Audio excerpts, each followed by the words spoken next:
Bienvenue sur Jazz Polémique. Aujourd'hui, petite vidéo qui fait un peu suite au 6e épisode du Sionisme Comedy Club, mais j'avais envie plutôt de faire une revue d'actualité, de toute l'actualité sioniste de la semaine. Et donc, on va commencer tout de suite. Suivez-moi, on va pas perdre de temps et on va aller voir Gérard Darmon, un acteur qui est assez connu en France et qui est parti directement en Israël pour déclarer sa flamme à l'armée de Tsahal. Écoutez. Tu vas pas dire? Ok. חברים, אני לא מדבר עברית. Alors je vais parler en français et il va traduire. Je voudrais vous dire, je ne vais pas faire un long discours. Je voudrais vous dire à quel point vous êtes notre fierté. Vous êtes notre honneur. Sans vous, on ne serait pas là. Vous faites vivre. C'est fou quand même, hein. C'est le genre d'acteur ensuite qui va revenir en France et se dire humaniste, qui va participer au Resto du Cœur, aux pièces jaunes, au Téléthon. Mais une fois qu'il est en Israël, il est pour l'armée meurtrière de Tsahal, quoi, qui tue femmes et enfants par dizaines de milliers. Am Israël, Chai.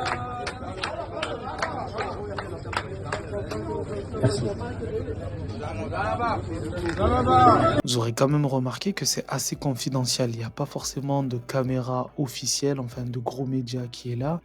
Il le fait un petit peu en cachette, j'ai l'impression. Parce qu'ils assument de moins en moins soutenir cette armée meurtrière, hein. Et c'est le cas aussi pour Yael Braun-Pivet, qui revient un peu sur ses déclarations où elle apportait son soutien inconditionnel à Israël. Je vous rappelle que lorsque j'ai apporté mon soutien inconditionnel à Israël, et je le maintiens, à ce moment-là, Israël n'avait pas riposté et je n'ai jamais prononcé le mot de soutien inconditionnel au gouvernement de Netanyahou. C'était un soutien inconditionnel à l'État d'Israël dans la souffrance qu'il venait de subir. Et cela, je le maintiens aujourd'hui. Maintenant, la situation a considérablement évolué avec l'offensive militaire d'Israël sur Gaza. Et ce que nous voyons aujourd'hui... Voilà, donc elle a apporté son soutien à l'État israélien, mais pas au gouvernement. Quel genre de bêtise c'est ça? Donc elle joue un petit peu sur les mots pour essayer de revenir un peu sur ses paroles parce qu'elle voit la gravité de tout ce qui se passe à Gaza, mais sauf que la malchance qu'elle a, c'est que Internet se souvient de tout. Et écoutez, elle dit qu'elle apporte son soutien au pays en entier. Je veux redire ici qu'Israël est un pays ami, à qui je veux réaffirmer, au nom de la représentation nationale, notre totale solidarité et notre soutien inconditionnel. Donc voilà, à aucun moment elle précise si c'est l'État, le gouvernement. Non. Elle englobe tout, elle dit le pays a son soutien inconditionnel. Et si c'est pas assez, rappelez-vous que ce qui est sûr, c'est qu'elle a apporté son soutien en tout cas à l'armée. Parce qu'elle déclarait que rien ne doit empêcher Israël de se défendre. Écoutez. Est-ce que vous êtes favorable à l'ouverture d'un convoi humanitaire, d'un couloir humanitaire permanent? Ce qui est important, c'est que les populations civiles qui sont aujourd'hui à Gaza soient évidemment le moins possible victimes de ce conflit. Mais on sait aujourd'hui qu'elle... Voilà, le moins possible. S'il y en a quelques-uns, c'est pas très grave. C'est ça, il doit y avoir 0 victime israélienne, mais par contre, les Palestiniens, s'il y en a quelques-uns, bon, ça va, on passera. Servent souvent de boucliers humains et que il faut les préserver bien sûr, mais que rien ne doit empêcher Israël de se défendre. Voilà, rien ne doit empêcher Israël de se défendre. Aujourd'hui, elle n'a pas exactement la même énergie. Il y a, comme sur d'autres conflits, un attaquant et des attaqués.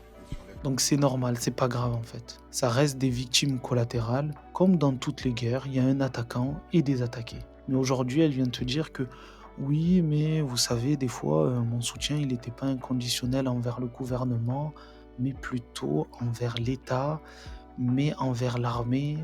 Voilà quoi, ça commence à parler chinois. Tout ça pourquoi? C'est parce qu'ils ne peuvent pas assumer les images qui sortent de tout ce conflit. Avant-hier, le correspondant à Jérusalem du journal Le Monde a consacré un article à des vidéos de soldats israéliens déployés à Gaza qui se vantent de pillages, d'exactions, etc. Comme ces soldats, on va le voir, qui s'amusent à faire du vélo dans les ruines d'un bombardement.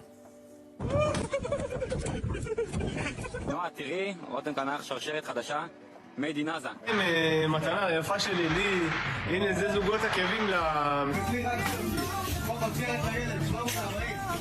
Guys, thank you, Hashem. I found a beautiful wife. Serious relationship in Gaza. A great woman.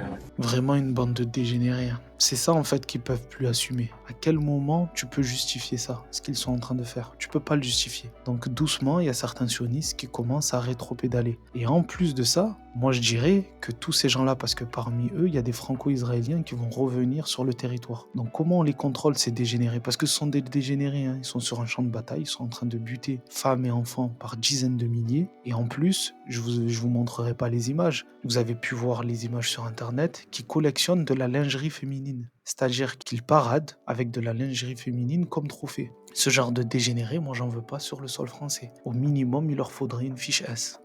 אנחנו מדליקים את האור נגד המקום החשוך הזה, ושורפים אותו. שכונה טובה, אווירה טובה, יותר נכון, הייתה. קצת ברביקיו, תענוגית. En fait, ces images, elles ne sont pas faites pour nous. En fait, elles sont faites pour l'opinion publique israélienne qui est traumatisée par le 7 octobre et qui, voilà, que c'est une forme de vengeance. C'est des gamins, ils sont irresponsables, ils sont sous le feu. Je rêve où il essaye d'excuser tout ça, en disant non, mais ce sont des gamins, ils font des bêtises. À partir du moment où tu te dis apte à aller faire la guerre, t'es plus un gamin. Alors t'es un homme pour aller faire la guerre entre guillemets, hein, parce que tu tues des civils. Hein. Mais par contre, une fois qu'on te chope en train de faire des trucs de dégénéré, alors là t'es un gamin. Non, t'es plus un gamin, non. T'es pas un gamin, non. Feu, etc. Ils se filment n'importe comment. Enfin, je veux dire, les soldats, c'est des soldats. Mais voilà, ça dit beaucoup de choses, ça révèle beaucoup de choses. Ça dit aussi que cette armée, elle est mal préparée à cette guerre. Elle est en roue libre et elle laisse sortir ces images qui sont catastrophiques, évidemment, pour la guerre médiatique. Voilà, donc lui, il y voit juste une erreur de la part de l'armée israélienne d'avoir fait fuiter les images. C'est pas ce qu'il y a dans les images, c'est le fait qu'elles aient fuité. Donc on va partir un peu sur quelque chose d'un peu plus humoristique parce que sinon on va devenir fou. Et on a Dupond-Moretti qui a fait une quenelle à l'Assemblée nationale. C'est un truc de fou. J'ai cru que c'était logographie. Mais non, c'est une réalité. Et soi-disant, le Rassemblement national, Julien Audoul est choqué. Il faut lui rappeler que Jean-Marie Le Pen, un des fondateurs de son parti, là, c'est le parrain de Dieudonné. Enfin, c'est le parrain du fils de Dieudonné, plutôt. Monsieur le ministre vient de faire une quenelle antisémite. Quenelle antisémite qui est un geste qui a été assimilé au salut nazi. Nous demandons des excuses de Monsieur le ministre. Nous demandons qu'il soit rappelé à l'ordre, Madame la Présidente, et nous demandons également une suspension de séance. Regardez comment il rigole. Ça marche sur Dieudonné, sur Soral, sur les gens que vous voulez éliminer, mais lui, il fait partie du système, en fait. Il peut faire des quenelles toute la journée, il lui arrivera que dalle. Alors, monsieur Audoul, la suspension de séance est de droit. Est-ce que vous êtes d'accord pour que monsieur le garde des Sceaux vous réponde avant la suspension de séance? Monsieur le garde des Sceaux, vous avez la parole. D'abord, je ne sais pas à quoi je dois répondre. Ce que j'ai dit, vous auriez pu m'entendre, parce que je l'ai dit assez fort, c'est que M. Soral, quand il a été question de lui, avait été faire la quenelle. La quenelle, c'est ça, vous voyez, avec... Il est tellement serein, le mec, tellement serein de lui, il a refait la quenelle. Pour vous dire, en fait, il m'arrivera rien. Je fais partie du système, ça marche pas sur moi, en fait. Ça montre encore une fois que les lois, elles s'appliquent différemment selon les citoyens. Et pour vraiment finir, et vous montrer que beaucoup de sionistes en fait font un peu machine arrière, on a Anne Sinclair qu'on peut pas targuer de pro-palestinienne de base, c'est plutôt une sioniste carabinée à la base, qui elle-même, je pense, en voyant toutes les images, et elle se dit ça va trop loin, je pense. Donc elle a fait une tribune dans Le Point où elle dit il y a des moments où l'on ne peut plus se taire. Anne Sinclair plaide pour qu'Israël mette un terme aux violences commises sur les populations civiles de Gaza en Palestine. Il est temps que ça s'arrête. Voilà, donc une parole de raison, comme quoi on peut même être sioniste et changer d'avis au bout d'un moment, quoi. Ça donne une lueur d'espoir, peut-être qu'ils vont revenir à la raison ces gens-là, je ne sais pas. En tout cas, tous ceux qui sont partis faire la guerre ou s'engager dans l'armée israélienne quand ils reviendront en France, j'espère qu'il y a des voix qui vont se lever pour qu'ils aient une fiche S et qu'on puisse les retracer, ces espèces de dégénérés. Voilà.